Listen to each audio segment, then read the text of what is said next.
Monument Valley, the Grand Canyon,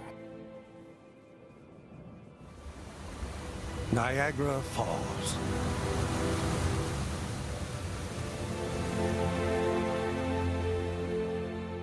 These ancient wonders show how nature's forces have shaped the face of our planet on a vast timescale. How great landmarks are the work of millions of years of slow, imperceptible erosion by wind and water. But here, across 16,000 square miles of Washington state, abrupt rips and scars in the landscape defy this explanation.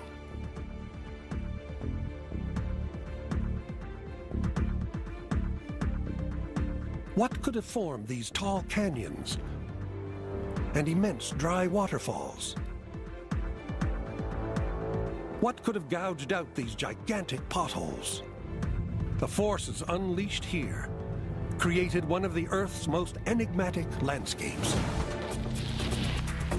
For more than a century, scientists have been grappling with this geological mystery,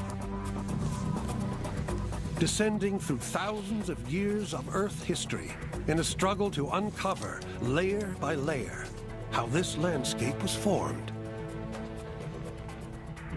Now, the clues point to a sequence of events, culminating in a massive natural catastrophe.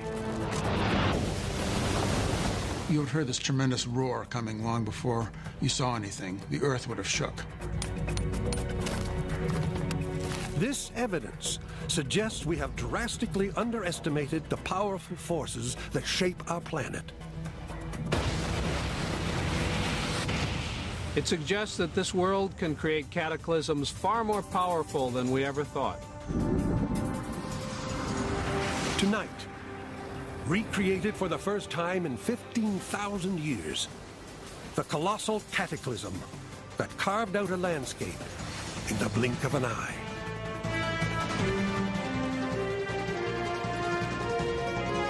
Mystery of the Mega Flood. Next on Nova.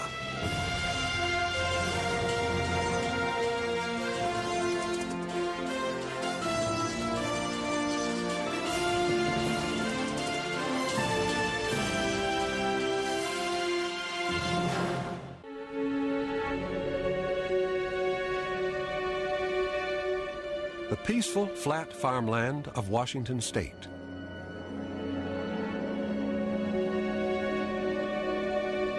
But after hundreds of miles, it changes. And in the distance, a very different landscape appears.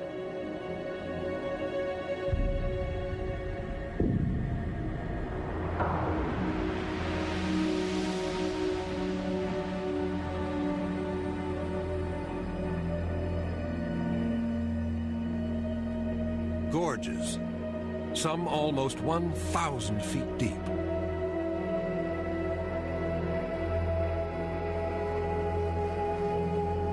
Waterfall, 5 times wider than Niagara, but without any water.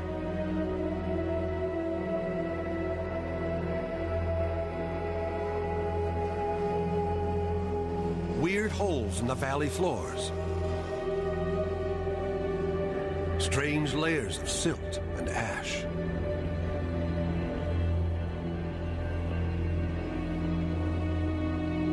And over the whole area, huge boulders are scattered, as if a giant had dropped them there. Few places on Earth are as mysterious and controversial as the channeled scablands that lie just 200 miles east of Seattle.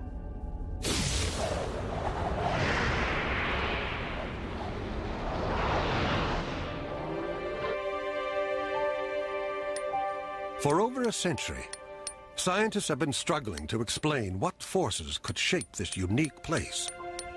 But for much of that time, they were unable to account for it.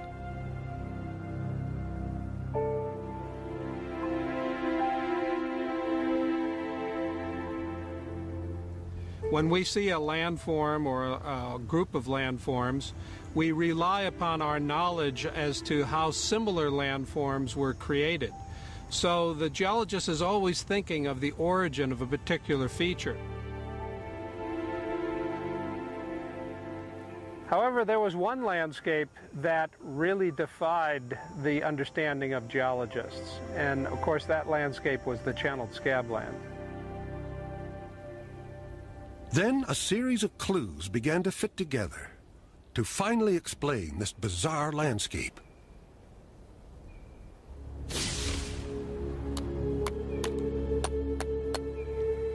And it came about from the study of rocks. In geology, we are really looking for evidence, for features in the rocks, on the landscape. It's very similar to what a detective does, looking for clues at a crime scene. And those clues are fit into a pattern, and ultimately a culprit is associated with that crime scene.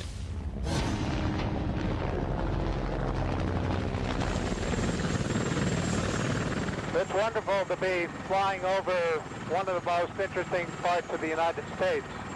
Even the first explorers and first settlers who came in this area recognized this as truly remarkable topography. And they realized that this was something like the earth having been subjected to wounds and sores. So they called this scabland. But you can't really get a sense of the scale of this unless you get out onto the landscape yourself.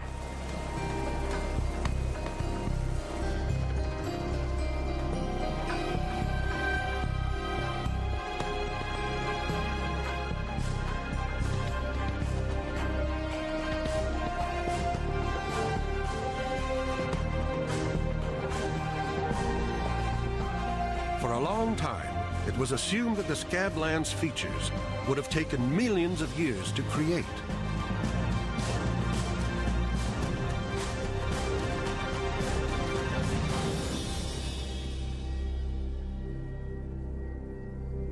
One obvious way this could have happened was by the gradual erosion caused by rivers. After all, some of the most dramatic landscapes in the world have been scoured out by rivers. A lot of the features in this valley do appear at first sight to be related to rivers that may have come through the valley.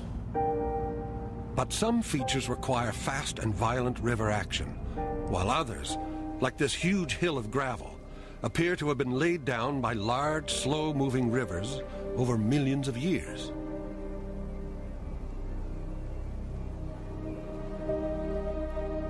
And these mysterious layers look like the result of a giant river flooding again and again.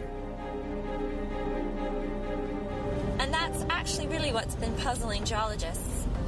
How could a river have deposited those features and yet carved out such a wide and deep and long and sheer canyon?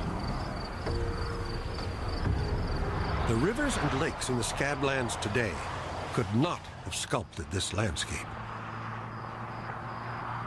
This water is part of a modern irrigation system and was not here when the scablands were created. The only river big enough and old enough is the Columbia, which is 50 miles away, and there is no evidence it ever flowed through the scablands.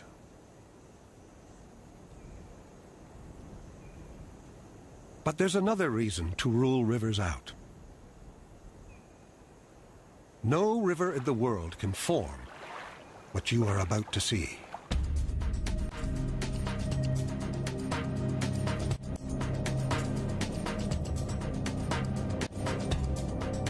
You will not find these anywhere else on Earth. These enormous potholes are one of the strangest geological features on the planet.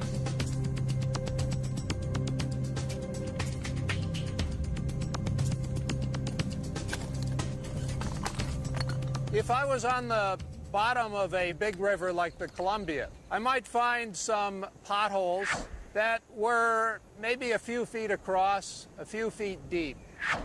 But this feature, this rock basin, of which there are hundreds in the channeled scabland, is about 10 times as big as the potholes that we find in even a large river like the Columbia.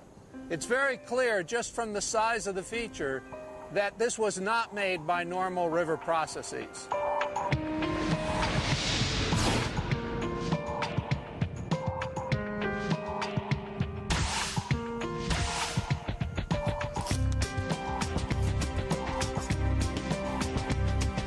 This revelation turned the Scablands into one of the most perplexing geological mysteries.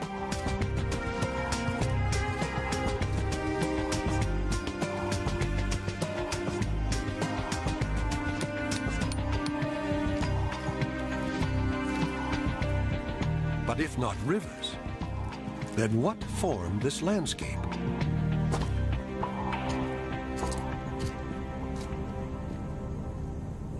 Boulders like this one pointed toward another possible culprit. How could this 100-ton giant have been dumped on the edge of this 1,000-foot precipice? It's made of granite, and granite is not native to the Scablands.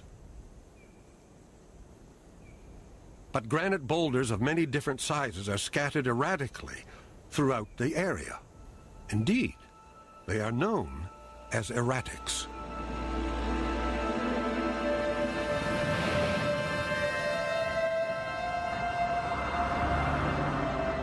There is one force on Earth that can put this boulder up here, and it is not a river. It is something else.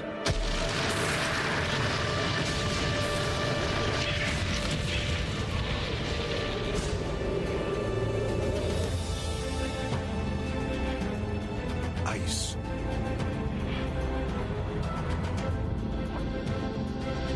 Ice can carve through solid rock and can help build mountains.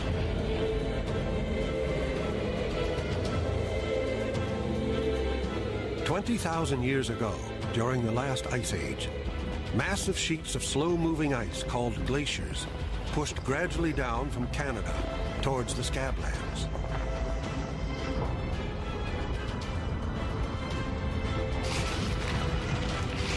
Glaciers move down valleys, carving out new landscapes as they go. They rip out rocks from the valley floor, and these erratics then travel within the ice, sometimes for hundreds of miles, until they're left behind when the ice melts.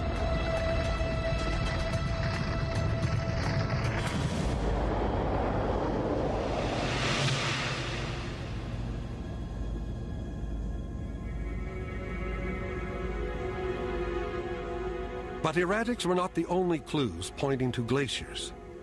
When a glacier carves out a canyon, it cuts through lots of little valleys on either side, leaving them hanging far above the main valley floor.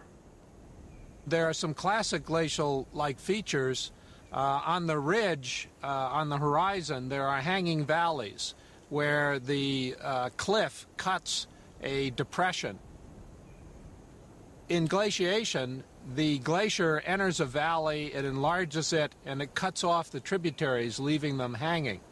So it was natural to have as the hypothesis that glaciation may be the origin of some of these large features in the channeled Scabland. Yet again, it looked as if the culprit had been found. Surely glaciers, working over thousands of years, must have created this strange landscape. But there was a problem. The ice sheets that flowed down from Canada during the last ice age never reached the Scablands.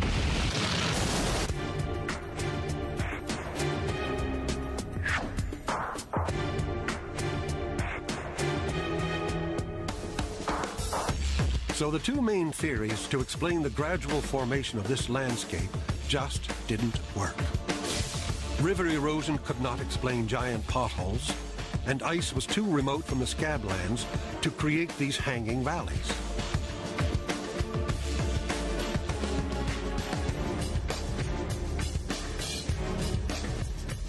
Geologists, it seemed, were back where they had started. Each time they attempted to explain the riddle of this tantalizing landscape, they failed. There was, however, one last theory that claimed to offer an answer. Unfortunately, it struck those who first heard it as completely outrageous.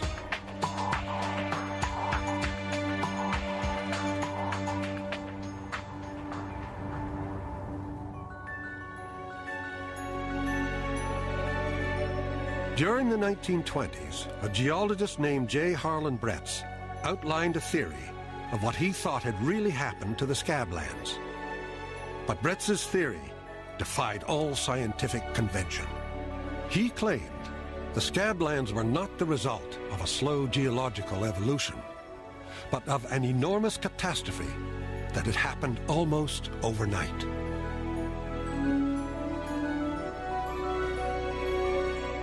For years, Bretz traveled the Scablands examining the landscape.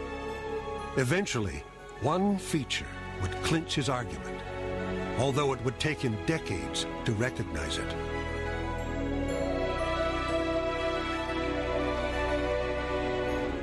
From ground level, these shapes don't make much sense. Bretz must have walked over thousands of those things, but they're so big in the field he had no idea what they were. He didn't guess what they were. Bretz would not see aerial photographs of these hills for many years.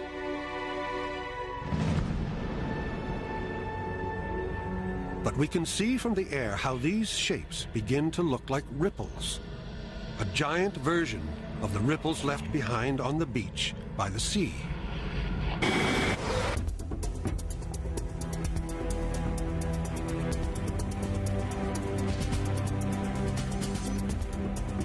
Even without this key observation, the years Bretz spent patiently examining rocks and other features of the Scablands convinced him only a vast volume of water could account for all the evidence.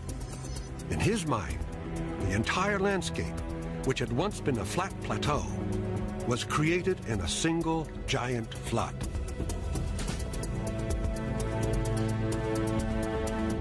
But as Bretz well knew, his geological colleagues, understanding that the Earth was billions of years old, firmly believed that landscapes such as the Scablands must have gradually formed over long periods of time.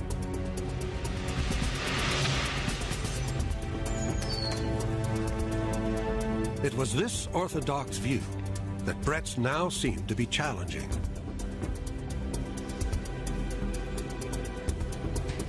Since the 1820s, geologists had come to think on good evidence that most landforms and most deposits on Earth had formed over long periods of time by ordinary processes of rivers and ocean waves and what have you.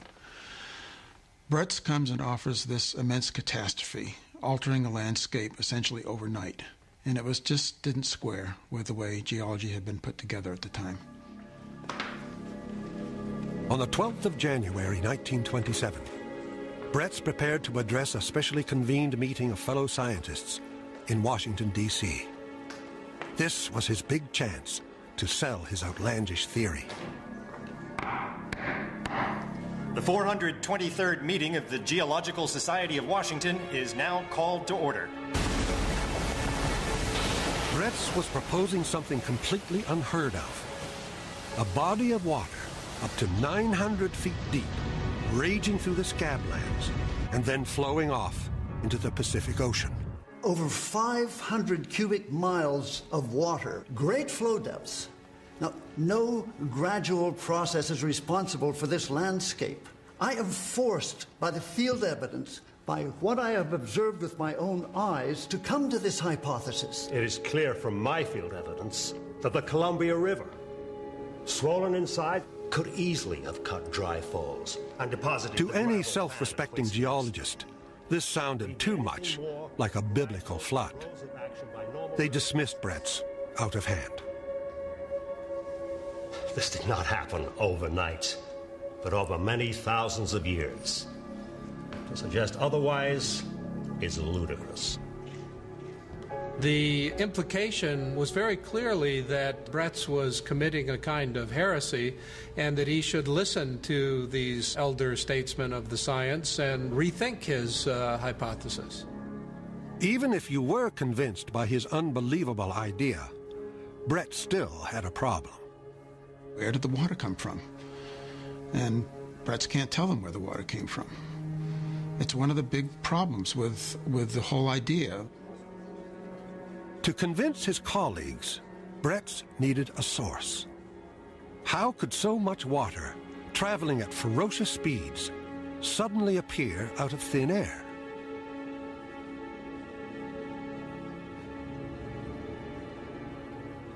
No one among the top geologists gathered that day could imagine a source for this heretical flood. Well, almost no one. Sitting in the audience is J.T. Pardee. Pardee supposedly leans over to a colleague and says, I know where Brett's water came from. That this formation... But it would be more than a decade before Pardee revealed his secret. During that time, Bretts remained firmly in the geological wilderness.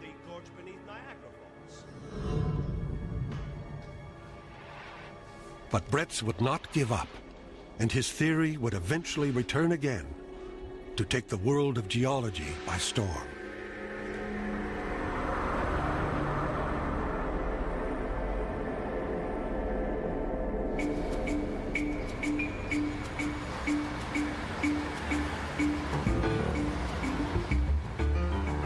This is Missoula, Montana. It lies 250 miles east of the Scablands.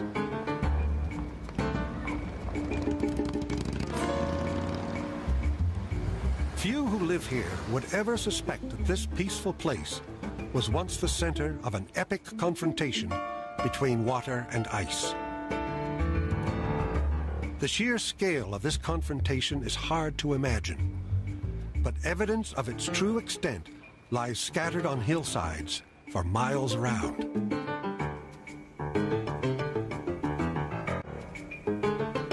For a long time, no one could work out what made these marks. It was only when geologists discovered some scrapings on a rock that an unusual idea unexpectedly emerged. These marks, scratches as it were, on the bedrock represent the erosion of a large glacier that moved into this valley. This evidence gave rise to the possibility that the glacier created a lake by damming a river.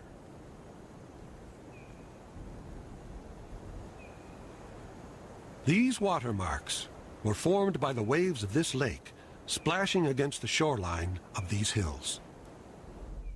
This glacier came from Canada during the last ice age to reach what is now Idaho.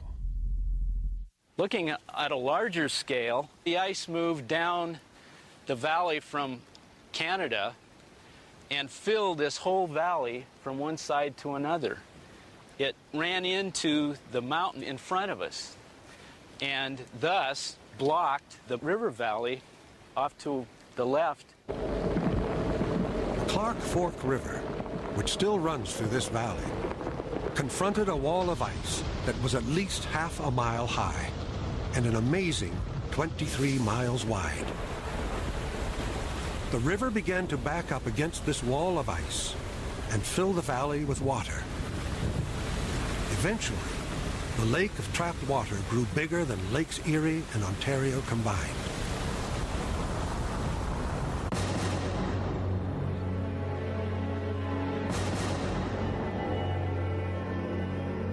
It was this lake that made these watermarks, and if it were still here today, it would drown Missoula, Montana, in well over 1,000 feet of water.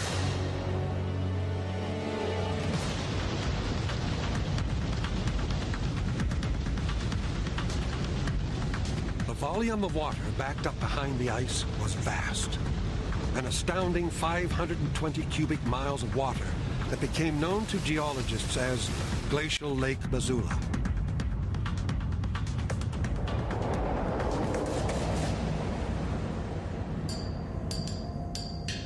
This valley was once the bottom of Glacial Lake Missoula, and it holds vital clues to solving the mystery of the Scablands. But what could it have to do with a place that's 250 miles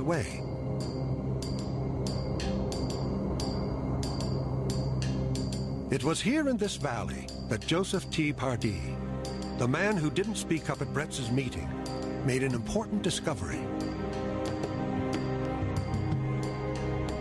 He knew from the watermarks that there was once an enormous lake here, but there was no evidence that it had ever been anything but static, until he noticed these ripples. Those are huge ripples, like ripples on the floor of a stream, but here, instead of being inches high, they're 10, 20, 30, 40 feet high and spaced 200, 300 feet apart. They're enormous. It was when he saw these ripples that Pardee came up with his own extraordinary theory. He proposed that Lake Missoula had somehow emptied, and as it poured out, the lake water pushed up the gravel on the valley floor to create these giant ripples. And he looks around and sees these other things that goes with it. There's that great bar of gravel with a steep front to it. There's the pass up there that is sharply eroded. There are these rocks all over the ripples that indicate high speed of current. And there was something else about the ripples that Pardee noticed. They seemed to point straight towards the Scablands. Here is a huge body of water, and it's discharging at a fantastic rate, headed right towards Bretz's Channel Scabland.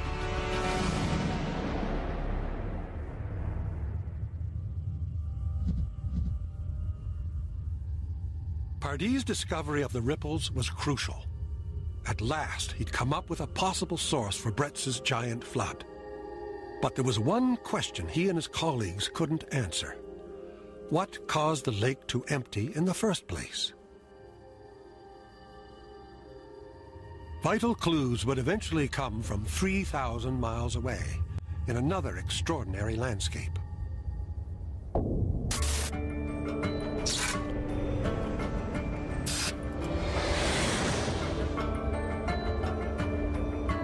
This is Iceland.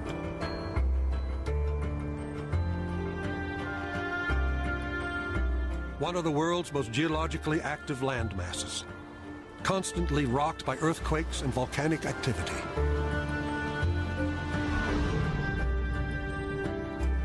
This island, on the northwestern tip of Europe, is home to strange lava-filled formations, and it also has more glaciers than all of those in Europe put together.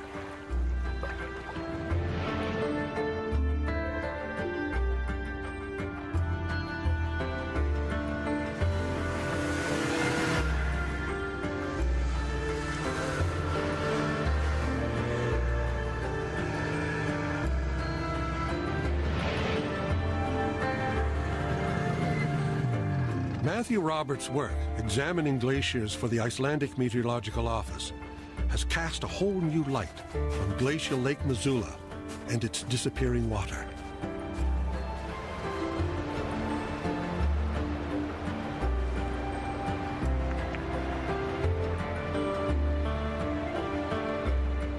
What you are looking at now is a modern-day wall of ice. It is the head of a glacier, a smaller version of the one that created Lake Missoula over 15,000 years ago.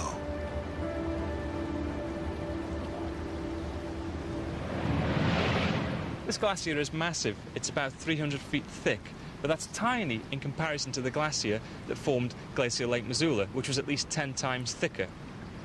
In this example here, the ice has flowed across the valley to the other side, forming a plug. This is exactly the same setting as what would have occurred at Glacial Lake Missoula. When glacial ice blocks the flow of a river and water builds up behind the ice, scientists call it an ice dam. From his work studying ice dams here, Matthew Roberts and his colleagues have come up with an extraordinary explanation for how Glacial Lake Missoula might have emptied.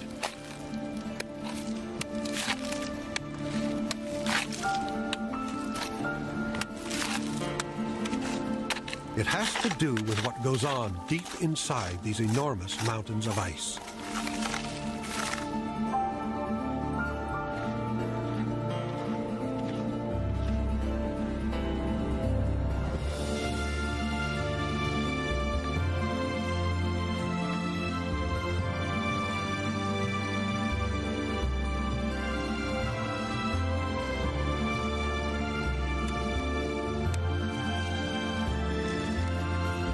His theory is based on data from seismometers which monitor tiny ice cracks opening hundreds of feet deep inside this massive glacier.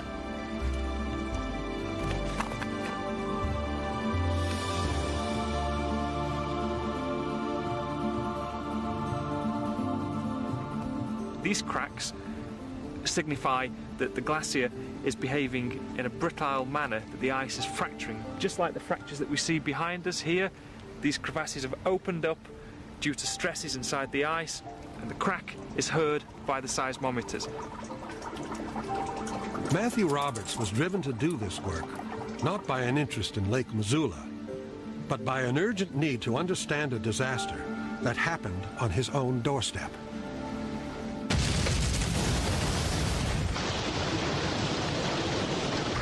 In 1996, a wall of water cascaded through southern Iceland, causing incredible devastation. It was the result of an ice dam collapsing.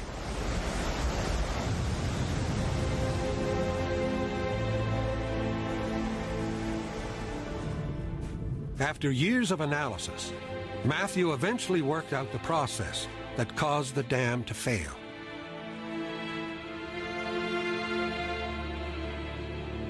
Normally, water freezes at 0 degrees centigrade and forms ice. But deep at the base of an ice dam, the sheer amount of pressure stops the water molecules from expanding. If they cannot expand, then the water cannot freeze.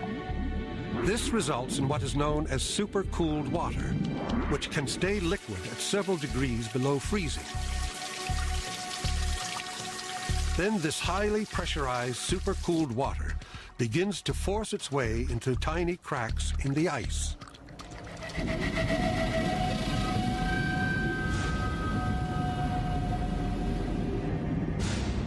Water under this much pressure behaves in some very unexpected ways, especially in such intimate contact with ice.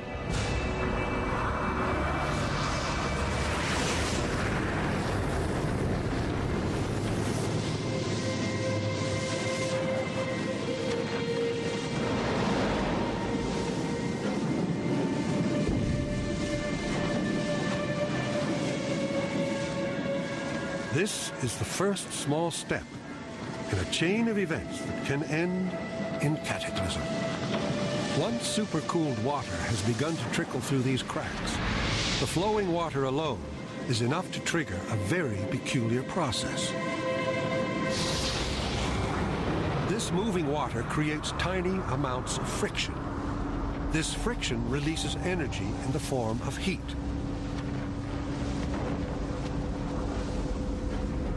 As the water moves through the glacier, it melts the ice.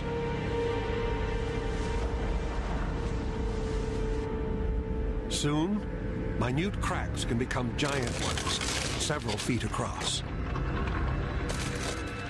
More water can escape, the tunnel enlarges very quickly, but then suddenly the dam would have failed, and bang, the whole dam would have collapsed, and a massive wall of water, kilometers wide, would have swept down valley. This process caused the 1996 Icelandic flood, and scientists now believe it was responsible for what happened thousands of years ago at Glacial Lake Missoula, when a half-mile-high wall of ice suddenly collapsed, allowing the entire lake to empty.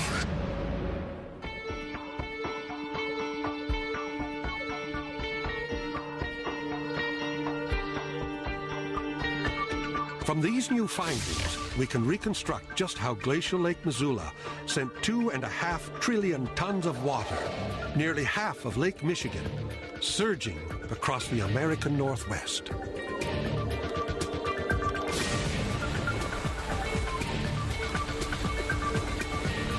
First, river water built up for years behind the ice dam. Then, as it reached depths of several thousand feet, the pressure grew, forcing molecules of supercooled water into cracks at the base of the Glacial Lake Missoula ice dam. What started as a minute trickle of water quickly hollowed out a series of tunnels in the ice that fatally destabilized the whole structure.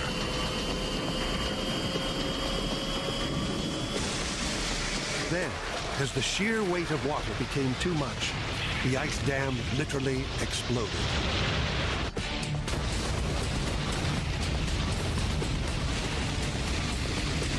Leaving a gaping hole, a mile or more wide, through which a sea of lake water erupted. You would have heard this tremendous roar coming long before you saw anything. The earth would have shook. Imagine the loudest noise you've ever heard and multiply that by 1,000 times. The sheer speed and volume of this incredible mass of water churned up those huge ripples and left behind watermarks as a record of its vast size.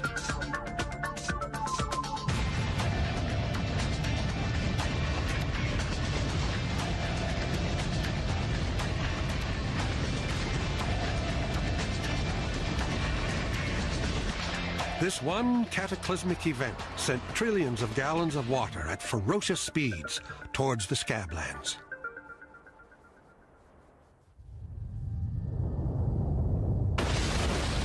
This is how scientists believe the ice dam collapsed and how glacial Lake Missoula emptied. But could this single event have created all the extraordinary features in the Scablands?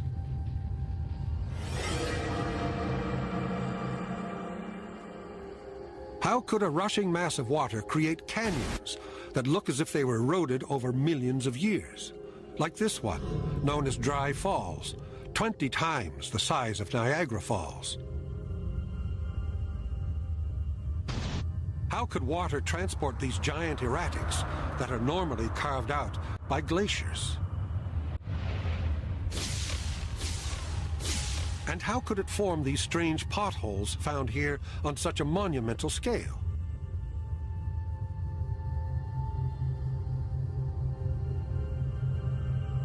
To test whether a single flood coming from Lake Missoula could really have done all this, scientists have built their own mini Scablands.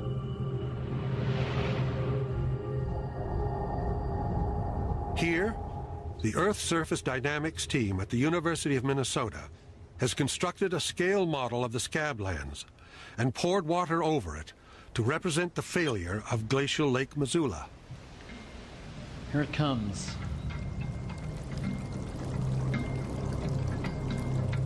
The rushing water doesn't simply disperse over a wide area.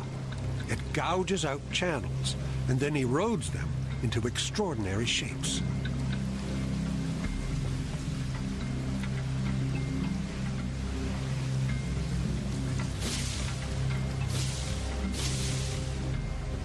It is only when the water is turned off that the significance of these shapes becomes clear.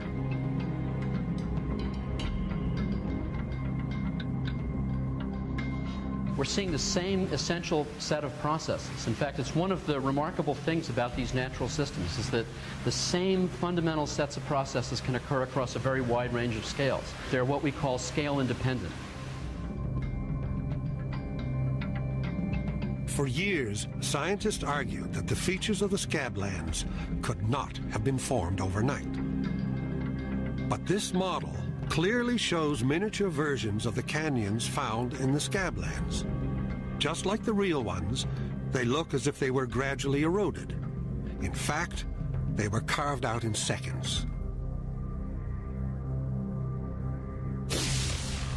But can the scientists also show how these strange potholes were made?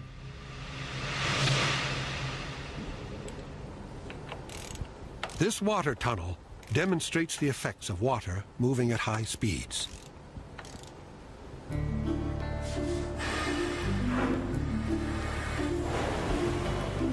An object in the tunnel represents a hard outcrop of rock.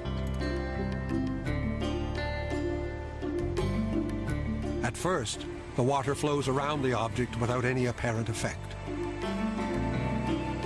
But then they turn up the speed. A stream of minute bubbles appears. When those bubbles burst, they burst with immense force against the object.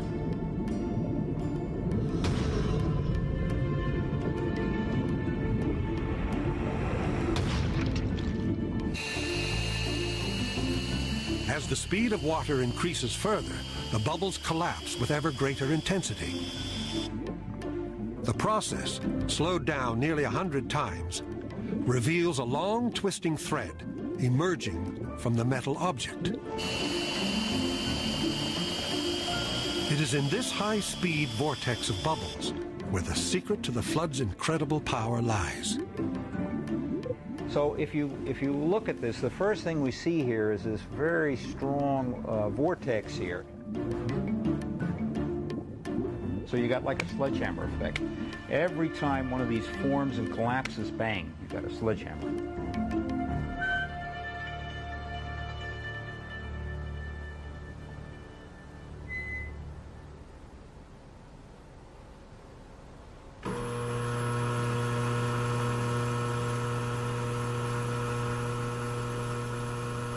So could bubbles really gouge holes out of solid rock to resemble the potholes in the Scablands?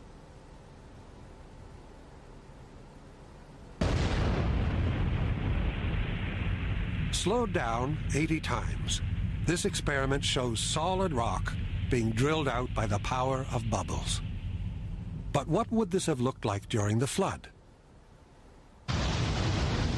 As the flow of water from Lake Missoula surged through the Scablands, it would have hit some hard outcrops of rock, creating a vortex of bubbles.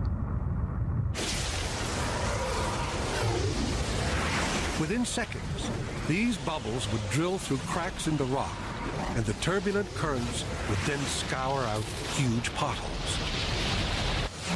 With this last mystery solved, it does seem plausible that a single giant body of water could create all the features of the Scablands. So it is now possible to complete the reconstruction of the incredible events that took place on a fateful day 15,000 years ago. The immense pressure of supercooled water fatally destabilized the ice dam at Glacial Lake Missoula. Then massive chunks of ice within the dam began to fall into the raging torrent until the whole dam just gave way. The collapse of the ice dam released a sea of water.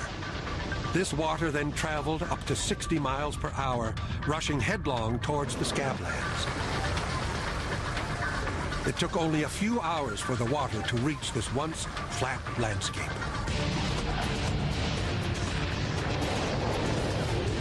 In places, the water was a staggering 800 feet deep.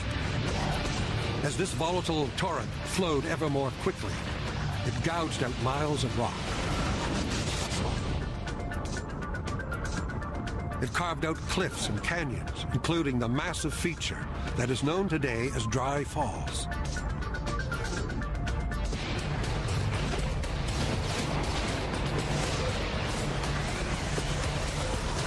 Meanwhile, huge underwater tornadoes were blasting out potholes.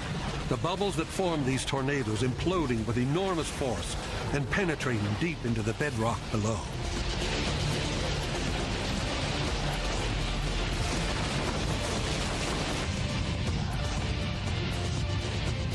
As the chunks of ice from the original glacier were carried huge distances by the floodwaters, the boulders they contained within were randomly flung aside.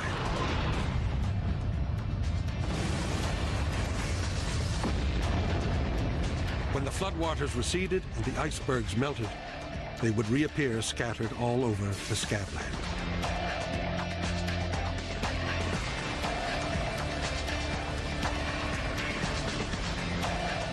After a tumultuous journey, this muddy torrent surged out to sea along the floor of the Pacific until it came grinding to a halt over 1,000 miles from its point of origin. It had only taken a few hours to get there.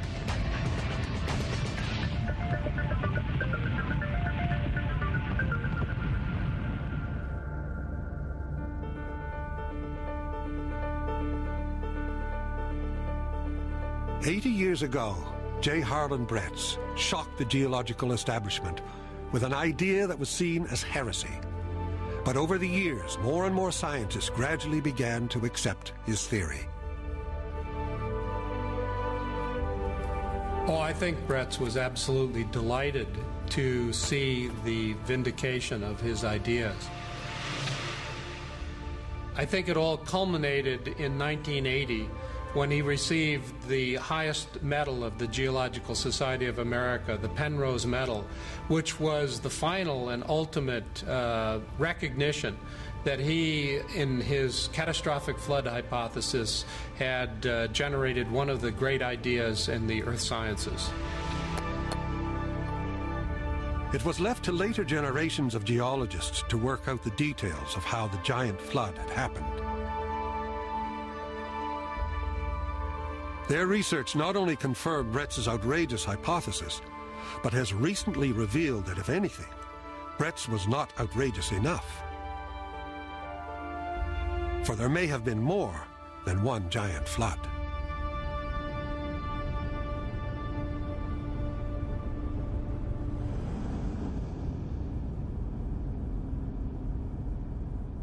This final twist in the tale centers on one of the classic features of the Scablands that has long intrigued geologists.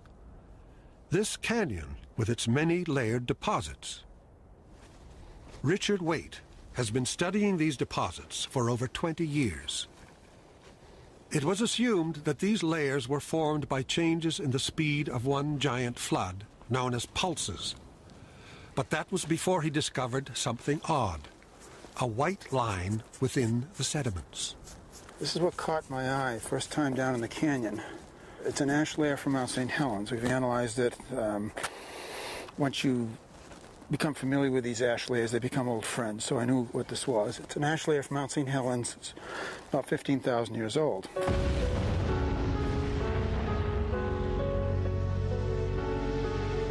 Mount St. Helens in Washington state erupts regularly. The ash from the eruption can spread over thousands of square miles, as it did some 15,000 years ago near the time of the Scablands flood.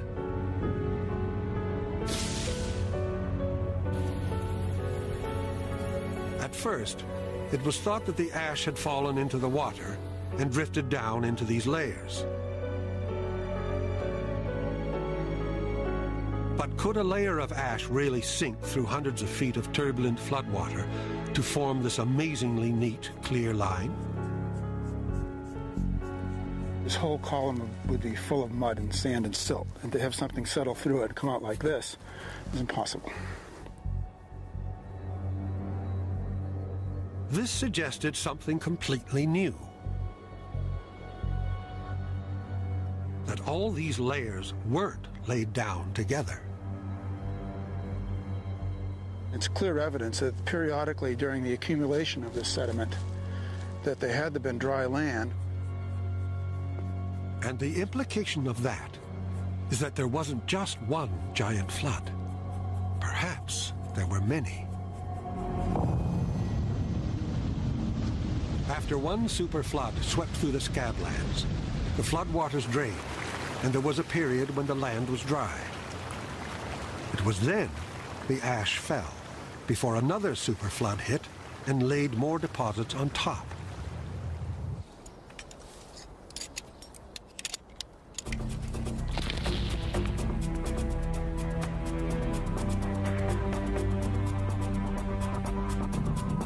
The only way to know whether this theory is true is to date the layers, as Kathleen Nichol is now painstakingly doing.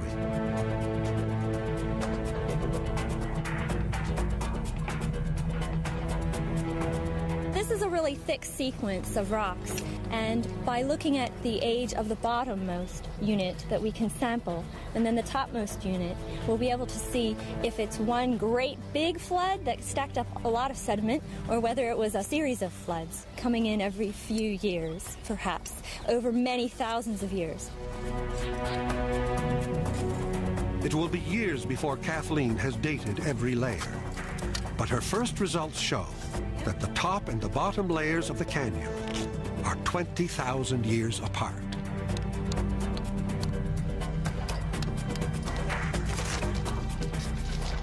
We thought that there was just one flood. But now, with these results, we can say with certainty that this area has been repeatedly hit by cataclysmic megafloods again and again. With these latest results, the culmination of over a century of geological investigation, it now seems that gigantic floods, as well as smaller ones, were a regular feature of this landscape during the Ice Age. Incredibly, ice dams collapsed and reformed in a cycle that rocked the Scablands again and again.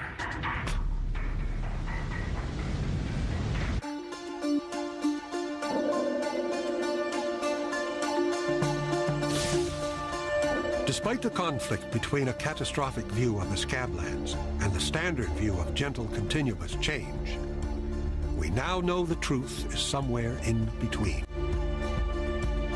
There were huge catastrophes that carved out these giant landscape features, but they were part of a cycle of floods that repeatedly swept through this landscape.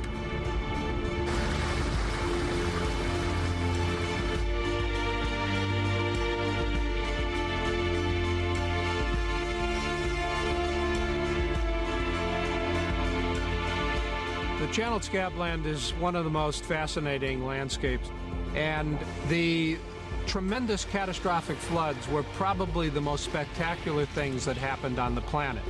This legacy is part of human history, and I think that it's just an exciting scientific problem.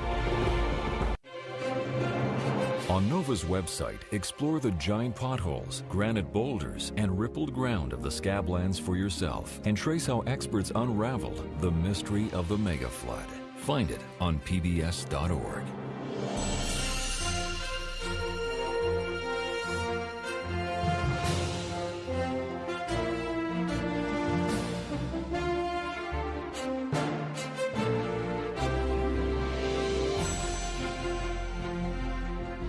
To order this show or any other NOVA program for $19.95 plus shipping and handling, call WGBH Boston Video at 1-800-255-9424.